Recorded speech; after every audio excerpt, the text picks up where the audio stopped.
नमस्कार, मैं हूं दिव्यांशी दोस्ती और आप देख रहे हैं SWB हिंदी। स्वागत है आप सभी का आज के हमारे इस खास कार्यक्रम में, जिसका नाम है खबर के परे।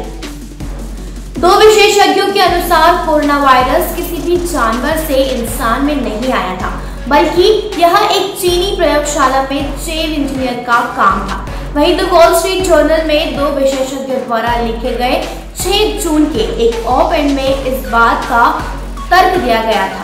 साथ ही इस सिद्धांत का समर्थन करने वाले वैज्ञानिक प्रमाण भी मौजूद हैं। मिशिगन विश्वविद्यालय से मास्टर और डॉक्टरेट की डिग्री रखने वाले डॉक्टर स्टीवन क्वे और कैलिफोर्निया विश्वविद्यालय बर्कले में भौतिकी की एमिरेटस प्रोफेसर रिचर्ड म्यूलर ने कहा कि सबूत के 2 प्रमुख टुकड़े हैं जो एक जीन से संबंधित है।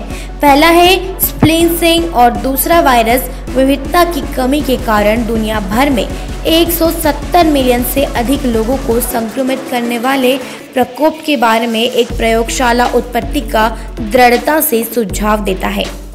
गेन ऑफ फंक्शन अनुसंधान में रोग पैदा करने वाले एजेंटों के उद्भव को बेहद ढंग से समझने और भविष्यवाणी करने और बीमारी के महामारी के रूप से उभरने से पहले एक समाधान के साथ आने को आसान बनाने के लिए वायरस के जीनोम में हेरफेर करना शामिल है। क्वे और म्यूलर ने लिखा है कि कोरोना वायरस पर गेन ऑफ फंक्शन प्रयोग में उपयोग की जाने वाली सबसे आम जीनोम जोड़ी CGG या डबल CGG है, जिसे जीनोम में प्राइम लोकेशन में विभाजित किया जाता है, जिससे 2 अर्जिनिन अमीनो एसिड का उत्पादन होता है।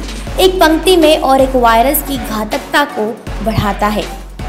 पुनर्योजन नामक प्रक्रिया में जीनोमिक सम्मिलन स्वाभाविक रूप से हो सकता है, लेकिन प्राकृतिक स्प्लिसिंग के मामले में 35 अन्य संभावित जीनोमिक अनुक्रमों में से एक डबल CGG क्वे और म्यूलर ने लिखा है कि तुलना में कहीं अधिक प्रकट होने की संभावना होगी, जबकि यह थीसिस के virus Wuhan institute of virology में एक प्रयोगशाला से लीक हुआ था। शुरुआत में व्हाइट हाउस के सलाहकार डॉक्टर एंथनी फोसी समेत कई प्रमुख वैज्ञानिकों ने खारिज कर दिया था। हालांकि इसमें एक अधूरी कहानी है।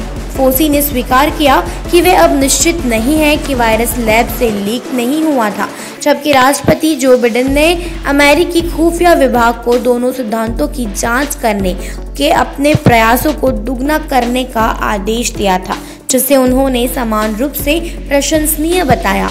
क्वे और म्यूलर ने कहा कि प्रयोगशाला रिसाव सिद्धांत का समर्थन करने वाले साक्ष्य और दूसरा महत्वपूर्ण अंश कोरोना वायरस की तुलना में कोविड-19 वायरस की आनुवंशिक विविधता से संबंधित है, जो सार्स और MERS का कारण बना। सार्स और MERS, जिनकी प्राकृतिक उत्पत्ति की पुष्टि की गई थी, तेजी से विकसित हुए क्योंकि वे मानव आबादी में फैल गए, जब तक कि सबसे अधिक संक्रामक रूपों का प्रभुत्व नहीं था। चीनी अधिकारियों ने प्रयोगशाला रिसाव सिद्धांत को बार बार खारिज कर दिया था, जबकि मार्च में प्रकाशित विश्व स्वास्थ्य संगठन की एक रिपोर्ट ने निष्कर्ष निकाला है कि कोविड-19 वायरस एक अज्ञात जानवर के माध्यम से लोगों में फैलने की संभावना रखता है। हालांकि WHO के महानिदेशक टेड्रोस अधनोम घेब्रेयेसस ने उस समय कहा था कि वायरस की उत्पत्ति का अध्ययन करने के मिशन ने अन्य सिद्धांतों का पर्याप्त विश्लेषण नहीं किया और 25 मई को संयुक्त राज्य अमेरिका ने WHO से मूल में एक नई जांच शुरू करने का आग्रह किया।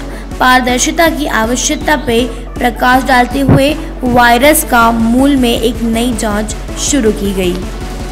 देश दुनिया की ऐसी खबरों को जानने के लिए देखते रहें SWB हिंदी। चैनल को सब्सक्राइब जरूर करें, वीडियो को लाइक जरूर करें, कमेंट करें, शेयर करें।